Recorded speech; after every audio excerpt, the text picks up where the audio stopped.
Right, எங்களோட 11வது கேள்வியில் வந்து ஒரு விலங்கு வகுப்பிலுள்ள சிறப்பைகள் கீழே தரப்பட்டுள்ளது. முதலாவதாக வாய்ப்பரிமாற்றத்துக்கான சுவாசப்பைகள் மாற்றமடையக்கூடிய உடல் வெப்பநிலையாக இருக்கும், ஓடுகளற்ற முட்டையாக இருக்கும். மேலே குறிப்பிட்ட சிறப்பிற்குரிய விலங்கு வகுப்பில் காணப்படக்கூடிய பிரிதொரு இயல்பு அப்படின்டா முதலாக பார்ப்போம். வாய்ப்பரிமாற்றத்துக்கான சுவாசப்பைகள் உதாரணமாக எங்களோட வகுப்புகள் இருக்குது. கிளாஸ் எடுத்துக்கொண்டால் கிளாஸில் மேக்ஸிமம் ஒரு 6 இருக்குது. முதலாக என்ன உதாரணமாக மீன்கள் வகையில் 2 இருக்குது. முதலாவதாக கொன்ட்ரிசிஸ் இருக்குது, ஒஸ்டிஸ்டிஸ் இருக்குது. அடுத்த உதாரணமாக எம்பிபியா, ரெப்டீலியா, ஆவிஸ், மெமேலியா இருக்குது. இப்போ சுவாசப்பைன்னு சொல்லக்கூட எங்களுக்கு இருக்கக்கூடிய 4 கிளாஸுக்கு ஒன்று மெமேலியாவுக்கு இருக்குது, ரெப்டீலியா, ஆவிஸ், அம்பிபியாவுக்கு இருக்குது. இப்போ எம்பிபியாவுக்கு என்ன இருக்குது, அம்பிபியாவில் வந்து சுவாசப்பை கட்டப்பை எவ்வாறு இருக்குன்னு சொன்னால் உதாரணமாக அம்பிபியாவுக்கு நாம் சொல்லக்கூடிய உதாரணமாக சுவாசப்பை எவ்வாறு இருக்கின்றா எங்களோட சுவாசப்பை வந்து சோடியாக இருக்குது. சுவாசப்பை ஒரு சோடியாக காணப்படக்கூடியதாக இருக்குது. இதில் இருக்கின்ற குடம்பிகளுக்கு தானே குடம்பிகளுக்கு அது அம்பிபியாவில் இருக்கிற குடம்பிகளுக்கு உதாரணமாக எங்களுக்கு பூக்களின் ஊடாக பூக்கள் ஊடாக சுவாசிக்கக்கூடியதாக இருக்குது. அடுத்த விஷயம் என்ன உதாரணமாக தோலினூடாகவும் சுவாசிக்கக்கூடியதாக இருக்கும். அது மட்டும் வாய்க்குழியாகும். உதாரணமாக தோலினூடாக சுவாசிக்கும். உதாரணமாக வாய்க்குழியினூடாகவும் சுவாசிக்கக்கூடியதாக இருக்குது. ரைட், இப்போ ரெப்டிலியாக்கும் ஆவிஸ் மெமேலியா இதுவும் சுவாசப்பையினூடாக அது வாய்ப்பரிமாற்றத்தை நிகழ்த்தக்கூடியதாக இருக்குது. அப்போ வாய்ப்பரிமாற்றம் நிகழ்த்தக்கூடிய நம்ம எது இருந்தால் 4 நம்ம எடுத்துருவோம். அடுத்தது மாற்றமடையக்கூடிய உடல் வெப்பநிலை கட்டிடுறாங்க அப்படின்டா புறவெப்பமாக இருக்குது. உதாரணமாக இளம் குருதி வெப்பநிலை சொல்லக்கூடிய என்னென்னா அகவெப்பமாக இருக்குது. அது உதாரணமாக புறவெப்பம்டா சூழல்ற வெப்பநிலை மாற்றம் அடைகிறதால அதில் இருக்கிற உடலில் வெப்பநிலை மாற்றம் அடையக்கூடியதான் புறவெப்பமாக இருக்கும். இது அகவெப்பம்டா அவரோட வெப்பநிலை மாற்றம் அடையாது. சூழல் எவ்வாறு மாறினாலும் அவர் வெப்பநிலை மாற்றம் அடையாது. உதாரணமாக பார்த்தா புறவெப்பம் எடுத்துக்கிட்டா கொன்ட்ரிசிஸாக இருக்கும், ஒஸ்டிடைஸாக இருக்கும், எம்பிபியா, ரெப்டிலியா என்பதுதான் புறவெப்பமாக இருக்கும். அகவெப்பம் எடுத்துக்கொண்டா ஆவிஸ், மெமேலியா தான் அகவெப்பமாக இருக்கும். அப்போ இதில் அந்த மாற்றமடையக்கூடிய உடல் வெப்பநிலையுடைய புறவெப்பங்களுக்குள்ள நாம் உதாரணமாக இந்த 4 இதை தான் நாங்கள் எடுக்கணும். அப்போ 4 இது எடுக்க சொல்ல முதலாவது எடுக்கப்பட்ட இது 2வது இதுக்குள்ள வரணும். முதலாவது எடுக்கப்பட்ட இது எது வந்திக்கு? ஒன்று ரெப்டீலியா எங்களுக்கு வந்திக்கு, 2வது எம்பிஃபியா வந்திக்குது. அப்போ ரெப்டீலியா வந்திக்குது, எம்பிஃபியா வந்திக்கு. இப்போ 3வது எடுக்க சொல்ல அந்த இது வரும் ஓடுகளற்ற முட்டையாக இருக்கும். இப்போ ஓடுகளற்ற முட்டைன்னு சொல்லக்கொள்ள உதாரணமாக எம்பிபியா எடுப்பேன். எம்பிபியா எவ்வாறு இருக்கும்?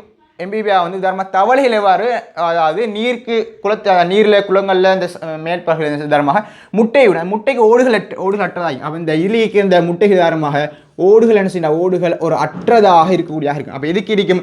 எம்பிபியாவுக்கு உதாரணமாக ஓடுகள் அற்ற முட்டையாக காணப்படும். ரெப்டிலியா எடுத்துக்கொண்டா ரெப்டிலியாவில் முட்டை எவ்வாறு இருக்கும்னா உதாரணமாக ஒரு சுண்ணாம்பு, உதாரணமாக கல்சியம் கார்பனேட், உதாரணமாக ஒரு சுண்ணாம்புகளான உடையான உதாரணமாக காணப்படக்கூடியதாக இருக்கும். ஒரு சுண்ணாம்புலான ஒரு முட்டையாக காணப்படக்கூடியதாக இருக்கும். அப்போ இது ஓடுகள் காணப்படுது. அப்படி ரெப்டிலியா வராது. அப்போ நாங்கள் எடுத்துக்கொண்ட விடயம் வந்து ரெப்டிலியா, அம்பிபியா அந்த 2 கூற்றுல வந்த ஆன்சரும் 3வது கூற்றுக்கு வரணும். அப்போ இதுலேருந்து எங்களுக்கு வெளியது எம்பிஃபியா தான் வந்து சொன்ன ஒரு ஆன்சராக இருக்குது. இந்த எம்பிஃபியா வச்சு தான் தரப்பட்டுள்ள சிறப்பியல்பு அடிப்படையில் எது அதுக்கு பொருத்தமாக இருக்குதோ அதை எடுக்கணும். உதாரணமாக எம்பிஃபியாவுக்கு தான் வரக்கூடியதாக இருக்கும், எம்பிஃபியாவாக இருக்கும். இப்போ இதில் சிறப்பியல்பு வச்சு தான் நாங்கள் வந்து முதலாவது கூற்று என்ன, 2வது கூற்று என்னன்னு பார்ப்போம். முதலாவது கூற்று எடுத்துக்கொண்டா முதலாவது கூற்றில் வந்து சொல்கிறாங்க கடல் வாழ்க்கைன்னு சொல்ல வராங்க. முதலாவதாக கடல் வாழ்க்கைன்னு சொல்கிறாங்க. கடல் வாழ்க்கை எடுப்புமே, கடல் வாழ்க்கை எம்பிஃபியா கடல் வாழ்க்கையா இல்லை, தரைக்கு குடியேற முதல் விலங்குன்னு சொல்லக்கூடிய எம்பிஃபியா தான் காணப்படக்கூடியதாக இருக்குது. இது உதாரணமாக இது வந்து கடல் வாழ்க்கைன்னு சொல்ல இயலாது. எங்கள் உதாரணமாக இது வந்து நீர் சூழலில் வாழும் தரை சூழலில் வாழக்கூடியதாக இருக்கும். அப்போ இது எம்பிஃபியாவோட சிறப்பியல்பாக இருக்காது. 2வது எடுத்துக்கொண்டா 2வது சொல்கிறாங்க பிரிமென் தகடுன்னு சொல்லக்கூடிய ஒரே ஒரு சிறப்பு யாருக்கு இருக்கின்றா? எங்களை மனிதர்களுக்கு தான் பிரிமென் தகடு இருக்குது.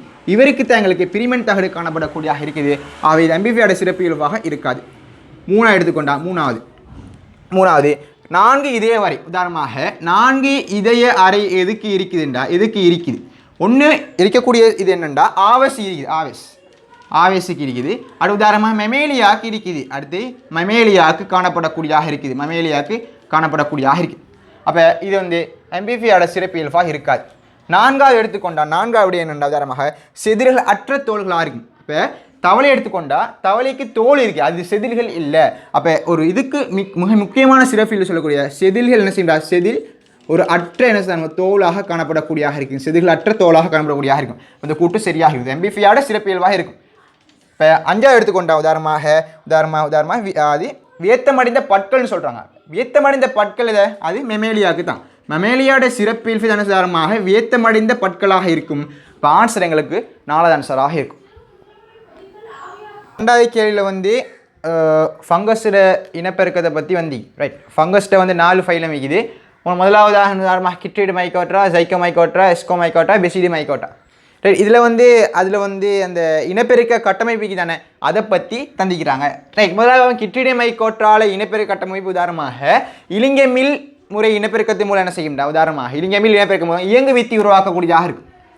இது இயங்கு வித்தி உருவாக்கக்கூடியதாக இருக்கும். ஜைக்கோ மைக்கோட்டால இலிங்கமில் இனப்பெருக்க மூலம் உதாரணமாக வித்தைக்களம் ஒருபடியமான வித்தைக்களம் உருவாக்கக்கூடிய இது அகத்தில் பிறந்ததாக இருக்குது. இது அகத்தில் பிறந்ததாக இருக்கும். அகத்தில் பிறந்ததாக காணப்படக்கூடியதாக இருக்கும். அதே மாதிரி இலிங்க முறை இனப்பெருக்க மூலம் நுகவித்திக்கலன் உருவாக்கக்கூடியதாக இருக்கும். உதாரணமாக இது நுகவித்திக்கலங்கள் இது சம்பந்தமாக பாயிண்ட்கள் நிறைய தந்திக்கிறாங்க. உதாரணமாக விரும்பதாக சூழல் நிகழ்ச்சி தாக்கக்கூடியக்கூடியதாக இருக்கும். அணுசவேரியில் உயிர்பற்றதாக இருக்கும். உதாரணமாக அவ்வாறு இதுவும் என்ன செய்ய ஒரு அகத்தில் பிறந்ததாக இருக்கும். இது ஒரு அகத்தின் பிறந்ததாக காணப்படக்கூடியதாக இருக்கும்.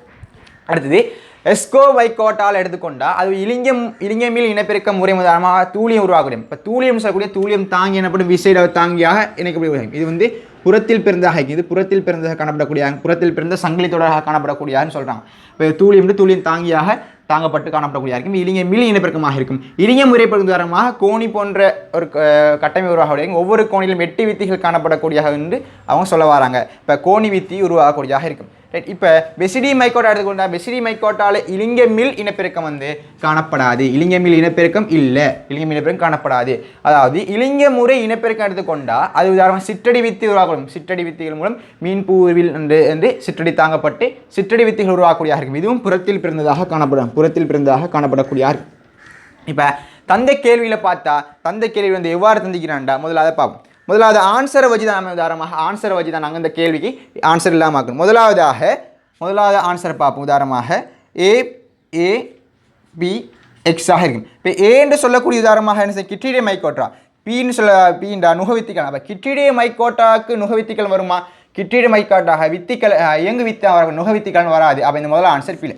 இப்போ ஆன்சர் வச்சு தான் எடுக்கணும். 2வது எடுத்துக்கொண்ட உதாரணமாக DSX இருக்கு. அப்போ டின்னு சொல்லக்கூடிய உதாரணமாக பெசிடி மைக்கோட்டா இருக்குண்டா பெசிடி மைக்கோட்டாக தூளியம் தந்திக்கிறாங்க. பெசிடி மைக்கோட்டாக தூளியம் வருமா? இல்லை, எஸ்கோ மைக்கோட்டாக வரும். ஆகவே இது பிள்ளையாக இருக்குது. அது 2வது ஆன்சரும் வராது. 3வது ஆன்சர் பாருங்கள். உதாரணமாக BPX இருக்கும். இப்போ பி எடுத்துக்கிற உதாரணமாக சைக்கோ மைக்கோட்டா இருக்குண்டா சைக்கோ மைக்கோட்டா தந்திக்கிறாங்க.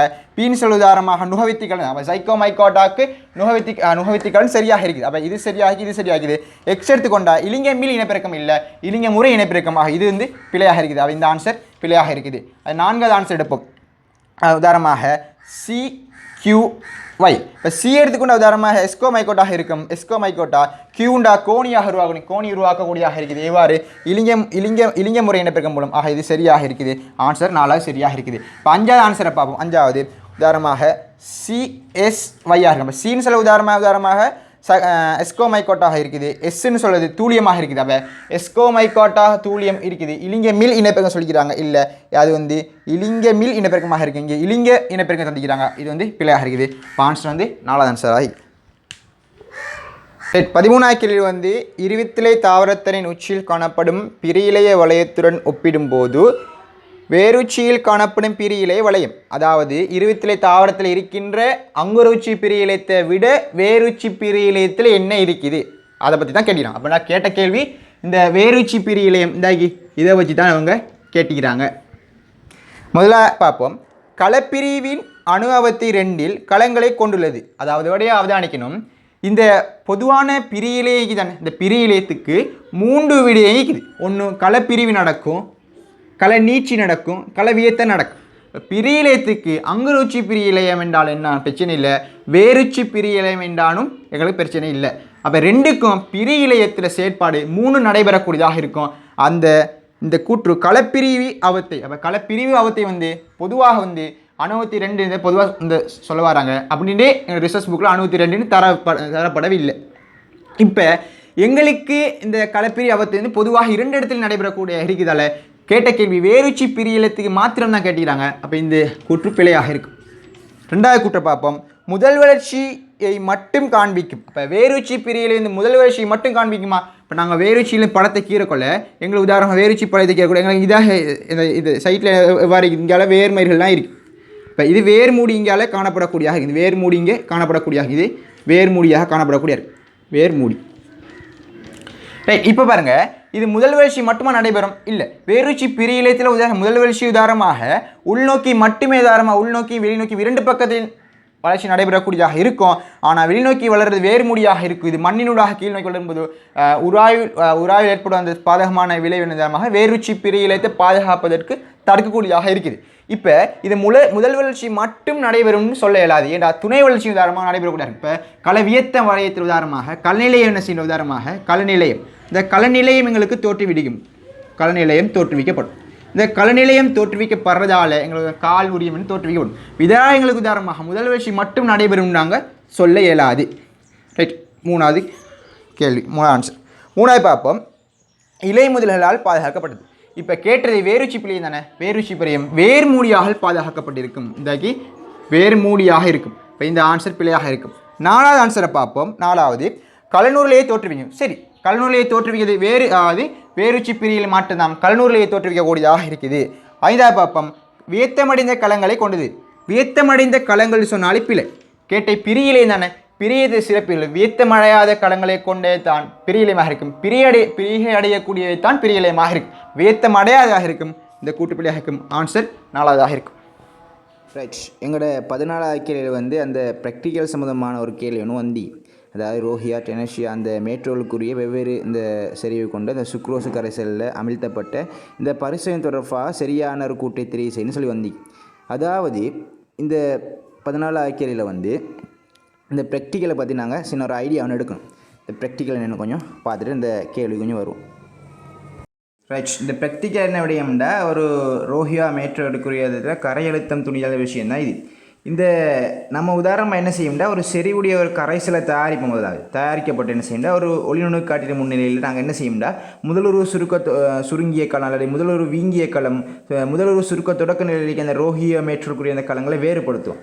வேற்றப்படுத்த என்ன செய்யணும் அதுக்கு அந்த இளையங்களில் முதலுரு சுருக்க என்ன செய்யணும் ஒரு 100 வீதத்தில் துணியக்கூடியவாறு என்ன செய்யணும் நாங்கள் தரவுகளை படுத்துவோம். தரவுகளை பயன்படுத்தப்பட்டு நாங்கள் ஒரு கிராஃப் ஒன்று வரைஞ்சி மேட்ரோலுக்குரிய உதாரணமாக ஒரு கரைய அழுத்தத்தை துணியக்கூடிய ப்ராக்டிக்கலாக இருக்குது. இந்த ப்ராக்டிக்கலை முதலாவதாக நம்ம பார்க்கணும். பொருட்கள் என்ன தேவை, அந்த இலைகள் தேவைக்கூடிய 6 பெற்றிருக்கின்றம் தேவைக்கூடியதாக இருக்குது. அது மட்டும் இல்லாமல் பரிசோதனைக்குள்ளாகக்கூடிய அந்த செறிவுடைய உதாரணமாக ஒவ்வொரு செறிவுடைய ஒரு 5 கிராமுடைய செறிவுடைய ஒரு கூட்டி ஒரு 6 நம்ம பெற்றிருக்கின்றதில் செறிவுடைய அந்த சுக்ரோஸ் கரைசல் தேவை, சோதனை குழாய் தேவை, அது மட்டும் இல்லாமல் காட்சி ஒடித்த நீர் எங்களுக்கு தேவை. இவ்வாறு நம்ம என்ன செய்யணும், இவ்வாறான ஒரு வரைஃபு தாள்லாம் பயன்படுத்தி ஒரு பொருட்களை நம்ம தயாரித்து கொள்வோம். அது உதாரணமாக சொல்கிற முதலாவது அந்த நம்ம சுக்ரோசு கரைசல் செய்யணும் ஒரு காட்சி வடித்த நீரில் ஓட்டை பயன்படுத்தப்பட்டு நம்ம ஒவ்வொரு நம்ம ஒரு ப்ராக்டிக்கல் செறிவிக்குமே அவர் சுட்டி காட்டப்பட்டு அந்த பரிசோதனை குழாயில் என்ன செய்யணும் ஒரு 20 மில்லிலிட்டர் ஒரு கனவுளவான சுக்ரோசு கரைசலை தயாரிக்கப்பட்டு நம்ம மாணவர்கள் ஒரு அட்வைஸ் ஒன்று பண்ணும். அதன் அடிப்படையில் என்ன செய்யணும் தயாரிக்கப்பட்ட அந்த கரைசலை பரிசோதனையில் ஒரு பெற்றிலை கிணத்திடம் ஊற்றப்பட்டு என்ன செய்யும்டா அந்த ரோஹியா மேற்றிற்குரிய சிறு துண்டுகளாக பெற்று என்ன செய்யணும் ஒவ்வொரு துண்டுகளும் 2,3 ஒரு துண்டுகளை இடப்பட்டு மாணவர்களுக்கு நாம் அட்வைஸ் ஒன்று பண்ணுவோம். அதுபோல் அந்த கரைசல் என்ன செய்யும் இந்த இடப்பட்ட இதை பிரசாரண சமநிலையை அடைவதற்காக அந்த பெற்றிருக்கின்றங்களின் உதாரணமாக 2 மணித்தியாலம் வைக்கப்பட்ட அது 2 நிமிடங்கள் நாங்கள் என்ன செய்யணும் வைக்கப்பட வேண்டும். வைக்கப்பட்டு என்ன செய்யணும்னா ஒரு துளி மூலம் என்ன செய்யணும் இது இடப்பட்டு நாங்கள் அதை யூஸ் பண்ணி வச்சுக்கொள்ளக்கூடிய இருக்குது. நான் இப்போ என்ன ஒரு விஷயம்டா இப்போ நாங்கள் ஒரு நுணுக்கு காட்டிட்டு ஒரு தாழ் ஒழுவில் என்ன செய்யணும் அந்த களங்களை அதை தெளிவாக அவதானிக்கப்பட்டு என்ன செய்யணும்டா ஒரு நுணுக்கு காட்டில் அந்த புலங்களில் அந்த மொத்த எண்ணிக்கை நாம் டோட்டல் பண்ணுவோம். டோட்டல் படுத்தப்போ என்ன செய்யணும் முதலுறவு சுருக்கமடைந்த களங்களை எண்ணிக்கை நாங்கள் கண்டுபிடிச்சி அதுக்கப்புறம் என்ன செய்யும் முதலுறவு சுருக்கமடைந்த களங்களை 100 வீதத்தில் நாங்கள் மாணவர் 100 வீதத்தில் கணிக்கும் போது நம்ம செய்வோம். அதுக்கப்புறம் என்ன எக்ஸ் அச்சில் சுக்ரோசு கரைசலை சரி வையும், y அச்சில் முதலுறவு சுருக்கத்தில் 100 வீதத்தை கொண்டு வரையப்பட்டு வரைஃபில் என்ன செய்யும் 50% அதாவது வரைஃபில் 50% முதலுறவு சுருக்கள் அடைந்த அந்த கரைசலில் மூலர் செறிவு நம்ம துணியப்பட்டு நம்ம அட்டவணைப்படுத்தக்கூடியதாக இருக்கும். இப்போ அட்டவணைப்படுத்துகிற போகிற மூலங்களுக்கு என்ன செய்யும்டா முதலுறவு வீங்கிய களம் முதலுறவு சுருங்கிய களம் முதலுறவு சுருக்க தொடக்க நிலையில் இருக்கின்ற களங்கள் எல்லாத்தையும் நாங்கள் இனங்காண்டு கொண்டக்கூடியதாக இருக்கும். இதுதான் இந்த ப்ராக்டிக்கலில் சின்ன ஐடியா. இப்போ இது என்ன செய்யறாங்க 50% முதலுறவு சுருங்கல் நிலையில் அடைந்த அந்த கரைசலை நம்ம துணிகிறது தான் ஒரு மெயினான ஒரு விஷயமா இந்த ப்ராக்டிக்கலே. எங்களோட கேள்வியில் வந்து அந்த மேற்றோலுக்குரிய வெவ்வேறு செறிவுடைய என்ன செய்யணும்னா அந்த சுக்ரோசு கரைசலில் அமிழ்த்தப்பட்டிக்கிறாங்க. அந்த அமிழ்த்தப்படுற அந்த பரிசோதனை தொடர்பாக தான் கேட்டுக்கிறாங்க. இப்போ முதலாவதாக அமிழ்த்தப்படும் போது எங்களால் என்ன செய்ய முதலுறு சுருக்கம் அடைந்த களங்கள், முதலுறு சுருக்க தொடக்க நிலையில் உள்ள களங்களில் அவதானிக்கூடியதாக இருக்கும். ஆனால் வீங்கிய களங்கள் எங்களால் தெளிவாக அவதானிக்க இயலாததாக இருக்கும். ரைட். ரெண்டாவது அப்போ இது வந்து பிழையான சாய். இரண்டாவது பார்த்தா சுக்ரோசு செறிவு அதிகரிக்கும் போது என்ன செய்யும், கூடிய அளவு களங்கள் வீக்கமடையும். இப்போ அதாவது சுக்ரோஸ்ட்டு அதாவது கரையை செறிவு அதிகரிக்கிற வச்சு அங்கே நீரழுத்தம் குறைவாக வந்துடும். இப்போ அந்த இடத்துல களங்கள் வீக்கமடைனங்களால் சுவராக சொல்ல முடியாது. ரைட். அடுத்தது மூணாவது ஆன்சர் பாருங்கள். 50% முதலுறு சுருக்கத்தின் அடிப்படையில் இழையத்தின் கரை செறிவு துணியப்படும். இப்போ 50% நம்ம கிராஃப் வரையும் போது 50%, அதாவது 100% துணியப்பட்டு 50% என்ன செய்யும் நம்ம துணியக்கூடியதாக இருக்கும். அது இந்த ஆன்சர் உதாரணமாக எங்களுக்கு சரியாக இருக்கும். எங்களுக்கு 3 ஆன்சர் சரியாக இருக்கும். நாலாவது பாருங்கள். அது அடுத்தது ரைட். மேற்புற மேற்றோலுரி களங்களின் நுணுக்காட்டை அவதானிக்கலாம். மேற்புற மேற்றோலுரிகள் களங்களின் நுணுக்காட்டை அவதானிக்கலாம். இப்போ மேற்புறமான மேற்றோல் உரிகள் உள்ள களங்களை எங்களால் அவதானிக்க முடியாது. முதல் ஒரு சுருக்க மடைந்த அந்த களங்கள் தான் அல்லது அந்த அடிப்படையான இலையங்களை தான் எங்களால் அவதானிக்கக்கூடியதாக இருக்கும். மேற்புறமாக இருக்க எங்களால் தெளிவாக அவதானிக்க இருந்தாலும் மேற்றோலுக்குரியதாக எங்களுக்கு களங்களை அவதானிக்க முடியாது. இந்த சுருக்க நிலையில் உள்ள களங்களை தான் அவதானிக்கக்கூடியதாக இருக்கும். அந்த 4வது ஆன்சர் உங்களுக்கு பிழை ஆன்சராய். ஐந்தாவது பாருங்கள். முதலொரு சுருக்க சதவீதங்கள் கரைசலின் செறிவை நேர்வித சமனான தொடர்பு காணப்படும். இப்போ முதலொரு என்ன செய்யலாம், சதவீதம் சொல்லக்கூடாது, அந்த 100% நாங்கள் பேசஞ்சு கதைச்சு கொள்ளணும். அப்போ இந்த ஆன்சர் வந்து எங்களுக்கு 3வது ஆன்சராக காணப்படுது.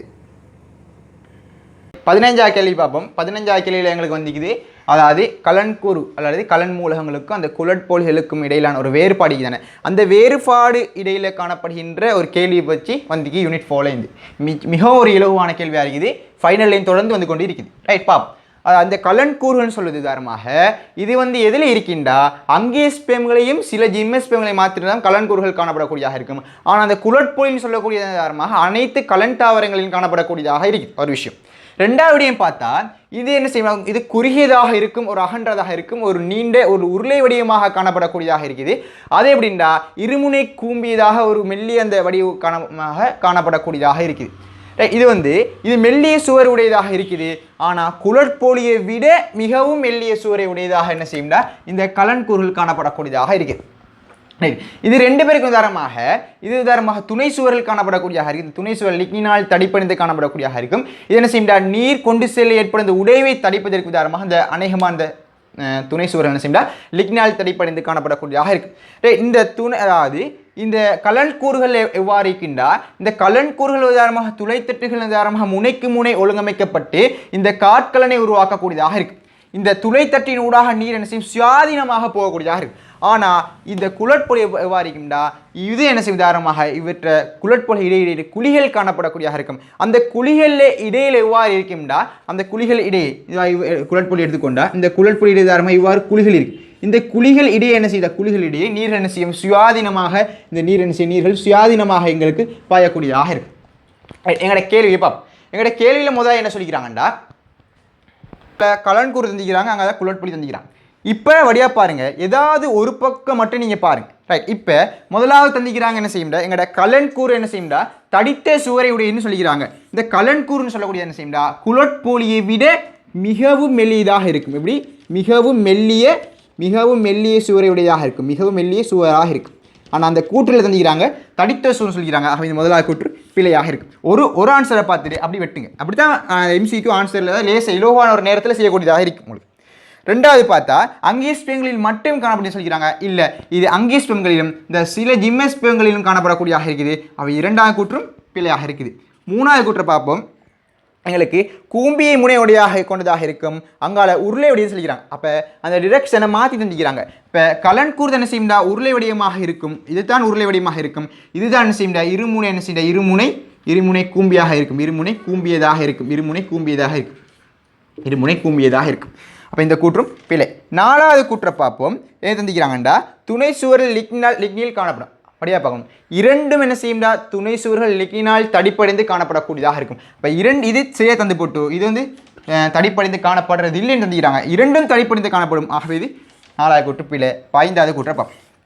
அதாவது நீரானது முனைக்கு முனை துளைத்தட்டினூடாக பாயக்கூடியதாக இருக்கும். இதில் கலன்கூரில் முனைக்கு முனை என்ன செய்யும் துளைத்தட்டினூடாக பாயக்கூடியதாக இருக்கும். ஆனால் குழற்புலி எவ்வாறு இருக்கும்டா அது குழிகளினூடாக பாயக்கூடியதாக இருக்கும். கூற்று அவ்வாறு தந்திக்கிறாங்க. ஆக இந்த கூற்று சரியான ஆன்சர் 5வது.